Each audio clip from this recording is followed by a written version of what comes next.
Bonjour à toutes et à tous. Désolée si on vous a fait attendre. On avait hâte de vous voir, hâte d'échanger avec vous.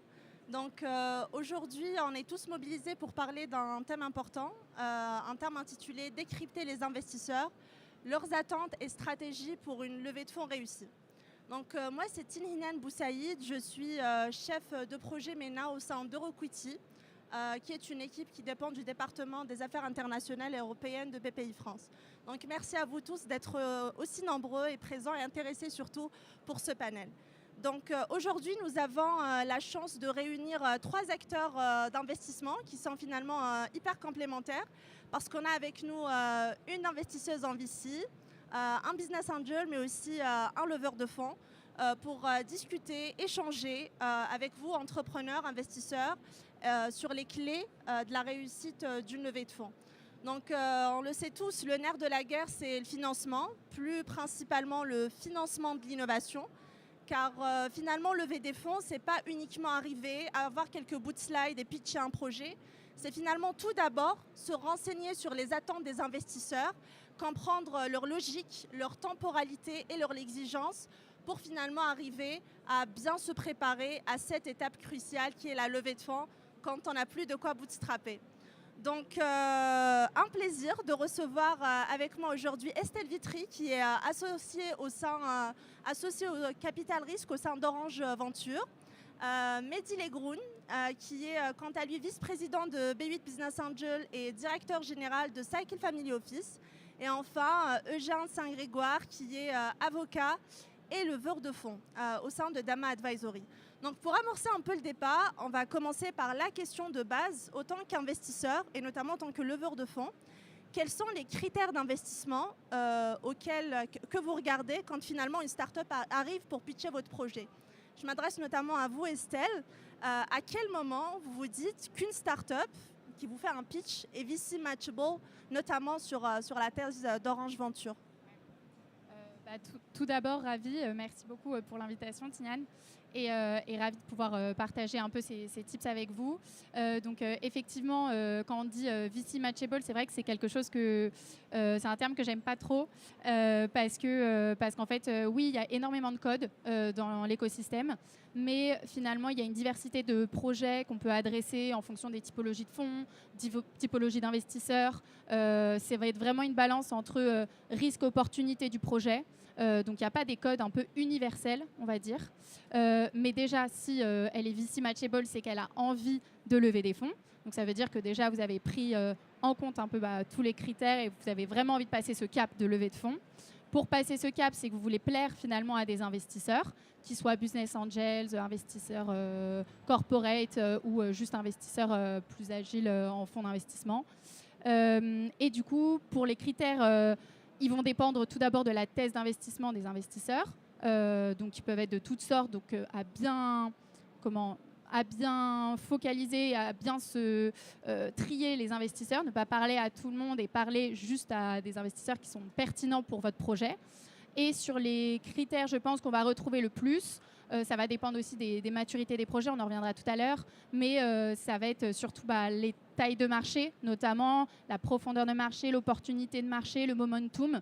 Donc ça va être ça aussi, une des premières choses qu'on va regarder, mais aussi l'équipe. On parle beaucoup d'aventure humaine.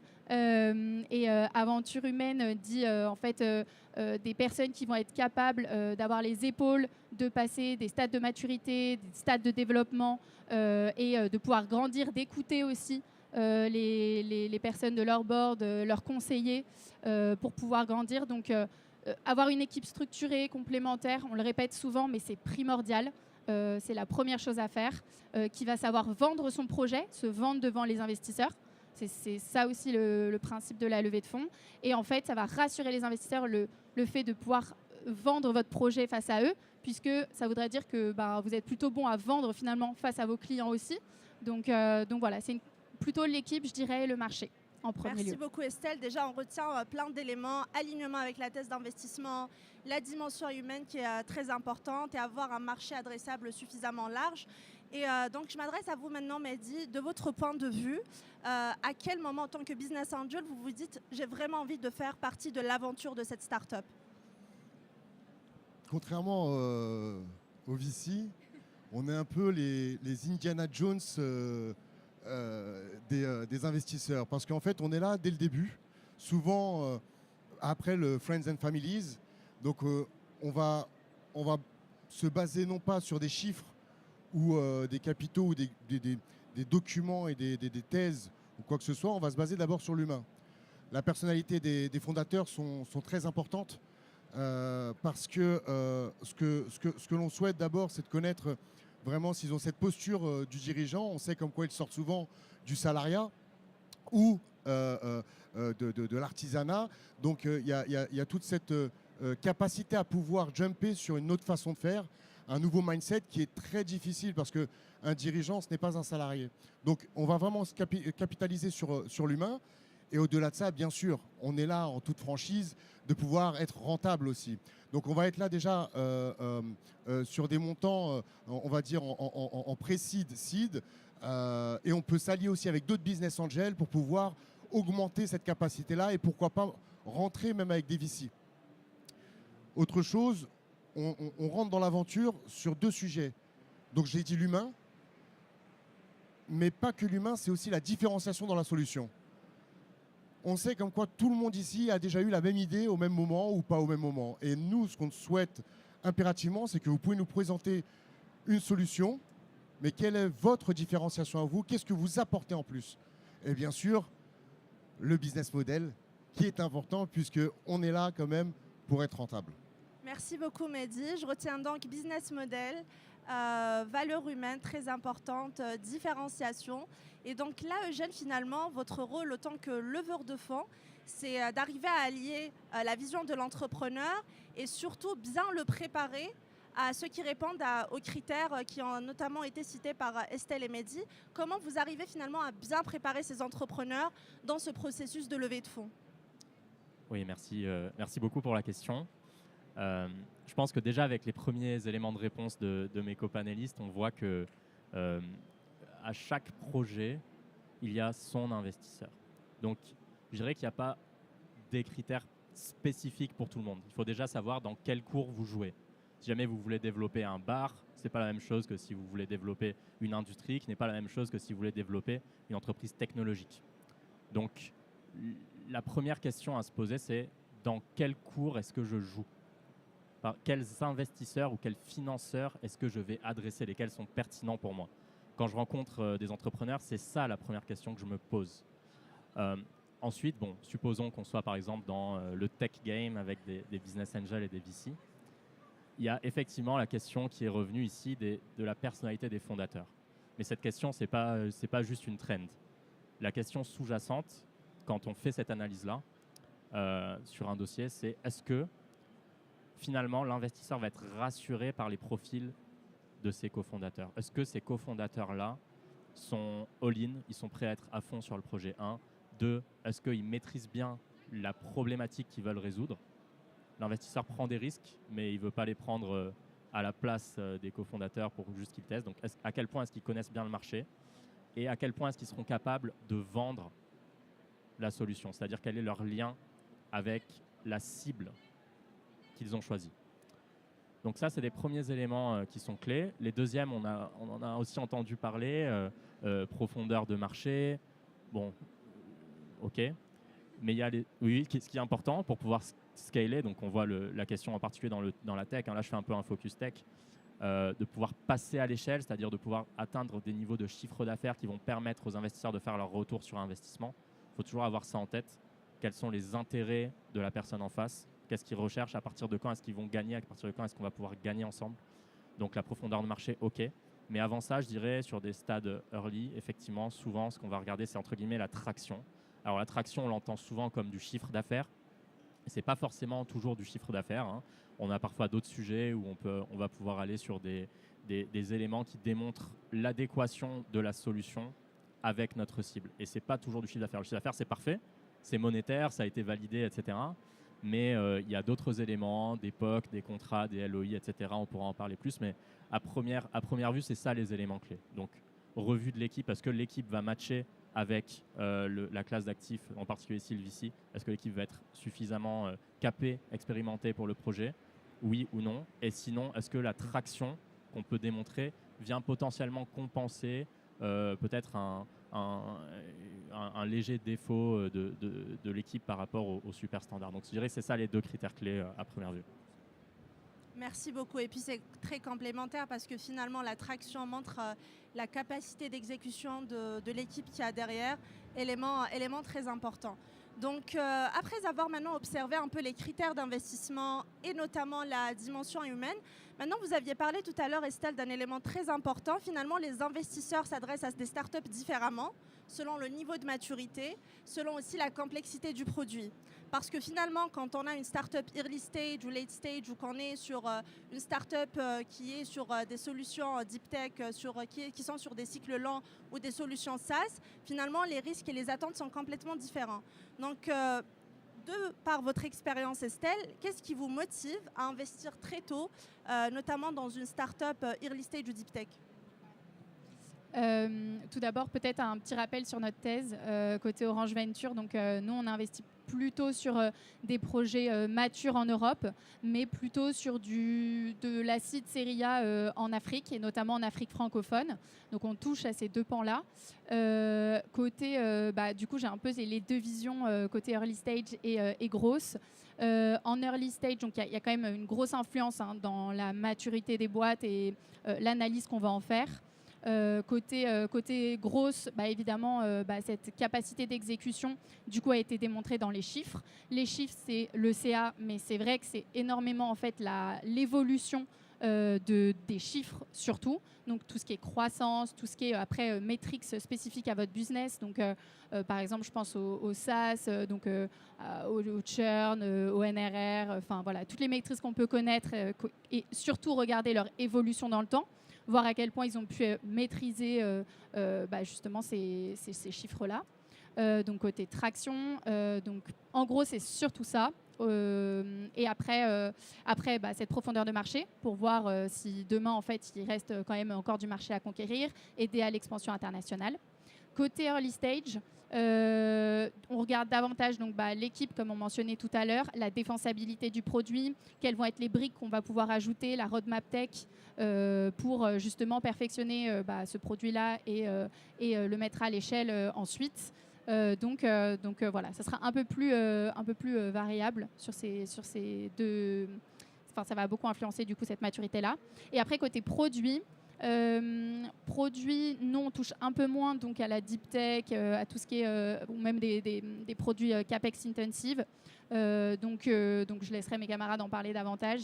Mais je pense que c'est assez différent aussi, puisque déjà la commercialisation est un peu plus lente et retardée, côté produit, avec de gros investissements en R&D. Donc en deep tech notamment, les cycles de vente sont beaucoup plus longs, c'est plus aussi des POC à répétition, donc voilà, il faut savoir aussi maîtriser tout ça. Nous, côté donc software, ça va être beaucoup plus un time to market rapide, des cycles de vente assez rapides qu'on va aller chercher, pareil, du coup, toujours ce côté traction et du coup métriques qui sont un peu propres à ces produits-là. Donc, Merci beaucoup Estelle. Finalement, même quand on n'a pas de chiffres, on a des chiffres. La traction, elle reste toujours très importante. Et à vous, Mehdi, maintenant, vous arrivez de façon très précoce dans le cycle de maturité des startups, vu que vous êtes business angel. Donc après le Love Money, on vient vous voir. Et donc, quand des startups early stage s'adressent à vous, quels sont les éléments qui captent votre attention? Qu'est-ce que vous regardez en priorité? En priorité, alors je reviens sur un post LinkedIn que tu as fait tout récemment pour présenter ce sujet-là. Tu avais dit comme quoi il n'y a pas que le pitch. Mais nous, aujourd'hui, en tant que business angel, on a déjà ça. Donc on va beaucoup se baser sur le pitch, quelque chose, même le pitch deck. On va bien l'analyser. En fait, la moindre information qu'on peut avoir, on va essayer de la capter. Parce qu'on n'aura pas tous ces tableaux Excel de banquiers d'affaires pour vérifier qu'il y a un prévisionnel qui est sur 5 ans, avec on va en reparler même, avec des chiffres astronomiques de 23 millions d'euros après 5 ans, alors qu'ils n'ont même pas encore commencé à faire 1 euro. Non, nous, ce qu'on va regarder, comme je l'avais dit précédemment, c'est sa capacité à pouvoir nous vendre, tu l'as dit, parce que s'il réussit à le vendre à des investisseurs et surtout à des personnes initiées, ça sera beaucoup plus facile de pénétrer un marché. Mais aussi autre chose qui est important, surtout dans la maturité de ces startups qui arrivent en early stage, c'est comme on l'a dit, ils n'ont pas encore de clients. Et donc comme ils n'ont pas encore de clients, ou s'ils en ont, ce qui est important, c'est non pas le chiffre d'affaires qu'ils vont dégager ou qu'ils dégagent, c'est plutôt la croissance d'un mois à 2 mois, à 3 mois, à 4 mois. Vraiment, donc comme je le disais, surtout quand on a échangé hier, c'est de passer de 1 à 2, c'est doublé. Donc quel que soit le chiffre qu'on va utiliser, ou plutôt l'agrégat qu'on va suivre, ou plutôt le KPI qu'on va suivre, le chiffre d'affaires passe de 1 000 euros à 3 000 euros, pour moi, il a fait un x3. Et le mois suivant, s'il passe à 5 000, c'est ça que je vais voir. Que quelqu'un qui va faire 50 000 euros, puis après, les chiffres vont rebaisser sur le deuxième trimestre. Nous, on va les regarder vraiment, sa capacité à pouvoir être régulier et avoir cette croissance-là, dynamique. Et bien sûr, vraiment, ça c'est important aussi, ce qu'on va regarder aussi, c'est l'ego du fondateur et des cofondateurs. Je vais utiliser un mot qui est très très dur. Non, je ne vais pas utiliser le mot cancer quand même pas. C'est la bête noire des cofondateurs, leur propre ego. Ils arrivent, tout d'abord, je vous donne une expérience classique. Ils arrivent gentiment pour nous charmer. Et au bout d'un moment, quand ils rentrent, parce qu'on les mentore aussi, c'est important qu'on puisse suivre notre argent quelque part, parce qu'ils sortent quand même de notre poche. C'est leur capacité à pouvoir se dire qu'ils peuvent faire tout seuls, qu'ils n'ont plus besoin de vous.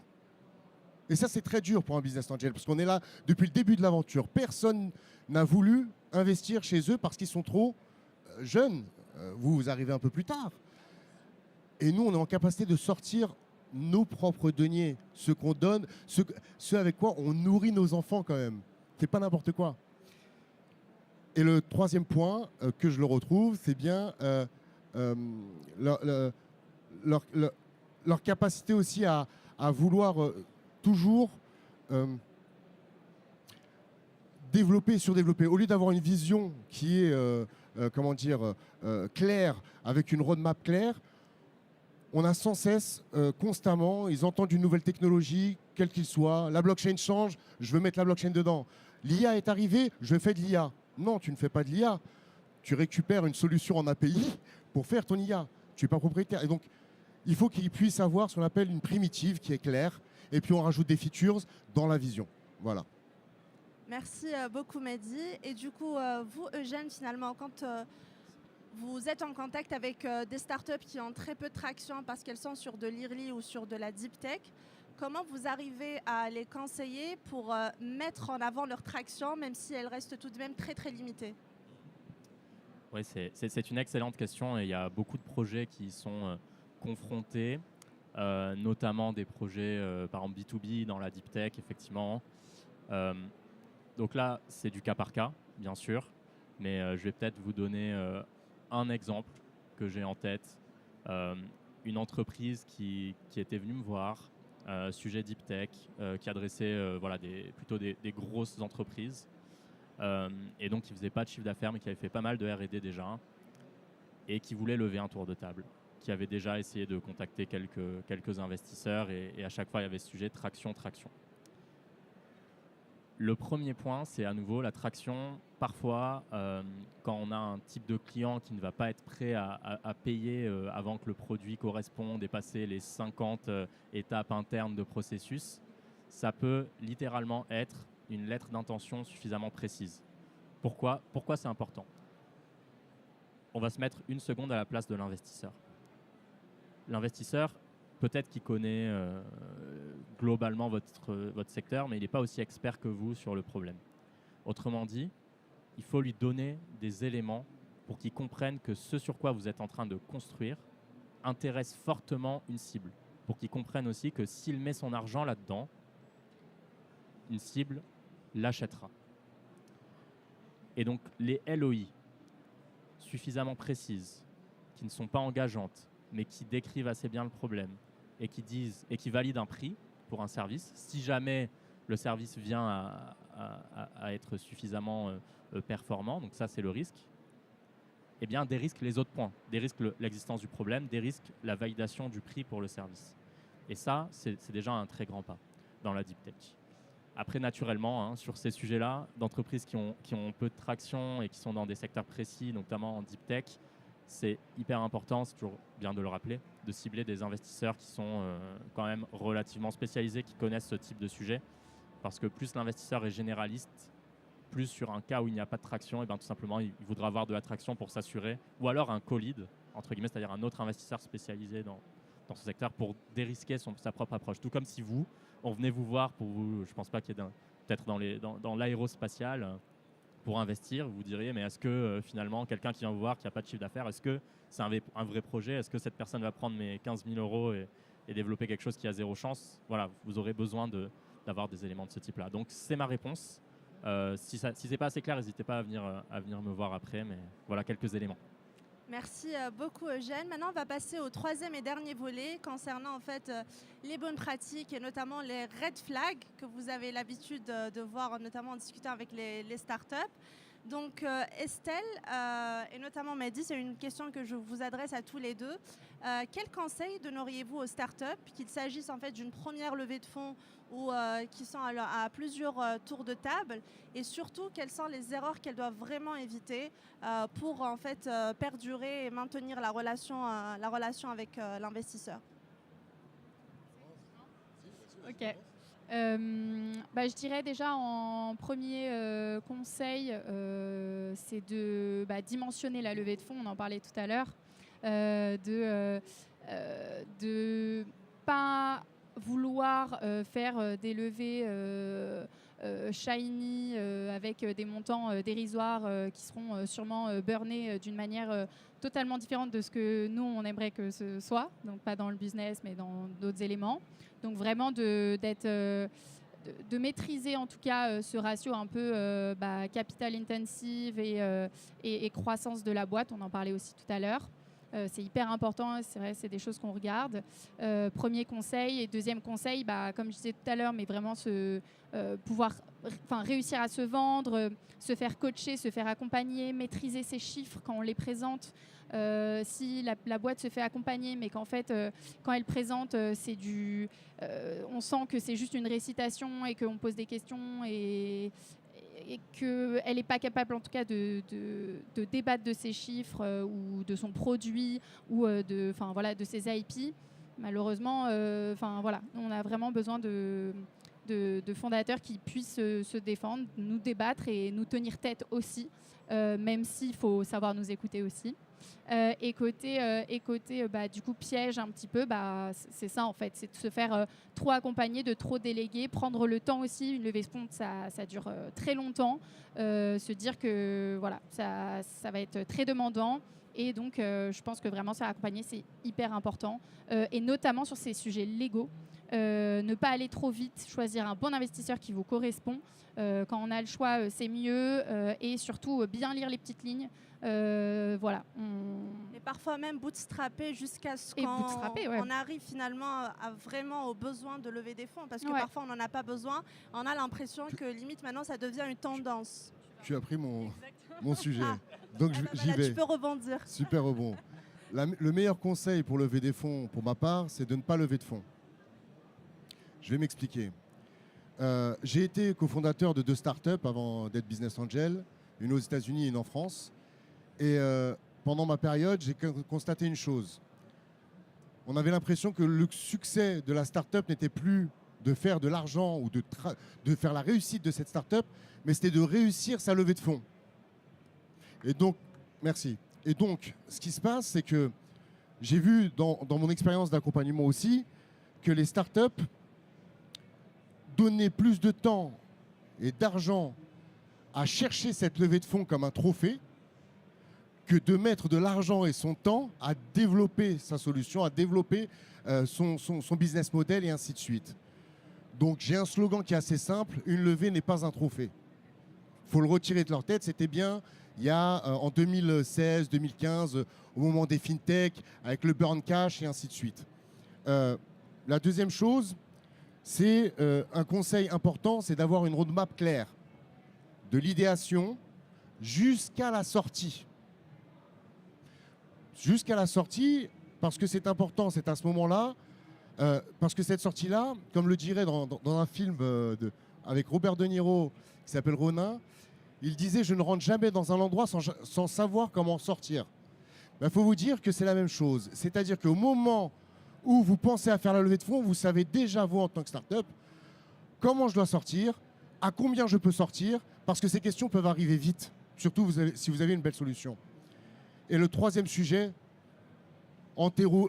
entourez-vous de spécialistes et d'experts.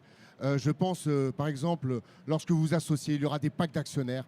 C'est là où vous allez mettre toutes vos règles. Et souvent, les startups signent directement sans pack d'actionnaires, sans éléments garantissant leur sortie, leur façon de travailler avec eux, le conseil administratif. N'ayez pas peur de dépenser de l'argent sur du conseil. Et ça, c'est j'ai été start-upper et nous, on se dit comment ? On s'est toujours dit, on va essayer de dépenser le moins possible et on va faire tout nous-mêmes. On va aller sur Internet, on va aller chercher même nos statuts juridiques, on va aller chercher sur Internet. Non, ça, il ne faut pas rigoler avec ça parce que c'est comme l'histoire du plombier. Vous prenez le moins cher, mais après, ça va vous coûter 2 fois plus cher parce qu'il aura fait des dégâts dans votre boutique. Voilà. Merci beaucoup Mehdi. Un dernier mot peut-être pour Eugène. Quels sont pour vous du coup les red flags qui compromettent la relation entre une start-up et un investisseur de par votre expérience ? Oui, c'est une bonne question. Je pense que c'est des bons takeaways à avoir. Je vais donner 3-4 comme ça à la volée. Et pareil, si vous en voulez plus, on pourra discuter. Le premier, et je vais rester là sur le pitch, il y a des petits éléments, effectivement. Le premier, c'est de dire « je n'ai pas de concurrent ». Pourquoi c'est problématique ? C'est problématique de dire ça parce qu'en disant « je n'ai pas de concurrent », ça peut sous-entendre qu'il n'y a pas de marché. Et souvent, quand on dit « je n'ai pas de concurrent », on veut dire « je n'ai pas de concurrent qui fait exactement ce que je fais ». Mais ce n'est pas la question de l'investisseur quand il demande qui sont les concurrents. Il demande aujourd'hui, sur ce problème, qui d'autre, comment votre cible répond à ce problème aujourd'hui ? Chez qui elle dépense cet argent ? C'est ça la question. Donc voilà, premier point, voilà, ne pas dire « je n'ai pas de concurrent ». Un deuxième point qui est très basique, très élémentaire, laissez l'investisseur poser la question en entier. Parfois, voilà, l'investisseur commence à vous poser une question, vous dites « ah, je sais déjà ce qu'il va vouloir me dire » et vous voulez directement rentrer répondre. Non, non. Laissez l'investisseur poser sa question en entier. Peut-être qu'il va y avoir du contexte, etc. Le plus important pour vous, c'est de répondre précisément à son inquiétude ici, ou à son sujet ici. Un deuxième groupe de red flag, ça va quand même être de se dire qu'on vend à tout le monde. Ça, on l'entend parfois parce qu'il y a des solutions qui, en réalité, peuvent être effectivement utilisées par beaucoup de personnes. Mais quand on demande à qui vous vendez, ce n'est pas qui peut utiliser votre solution. C'est pour qui est-ce que intentionnellement vous construisez votre produit. Pour qui est-ce que ce produit ou service va être le meilleur au monde. Donc sur ce type de questions, ne dites pas « je vends à tout le monde ». Voilà, je reste assez généraliste, mais je pense que ces 3 sujets déjà, c'est pas mal à éviter en termes de red flag. Merci beaucoup. Merci infiniment pour vos éléments de réponse. Je pense qu'on arrive à la fin de ce panel sur la levée de fonds. Ce que j'en retiens, c'est que finalement, il n'y a pas de levée de fonds idéale. Chaque start-up a sa propre expérience. Et ce qui est important à retenir, c'est que finalement, il faut qu'il y ait un alignement entre le besoin de la start-up et la thèse d'investisseur. C'est ce que tu avais dit tout à l'heure, bien segmenter son choix d'investisseur. Important aussi de trouver l'équilibre entre la traction et finalement le volet humain, parce que finalement les deux ils sont indissociables. Prendre en compte que finalement à chaque niveau de maturité, notamment selon la complexité de produits, on va aller sur des investisseurs de typologie complètement différentes.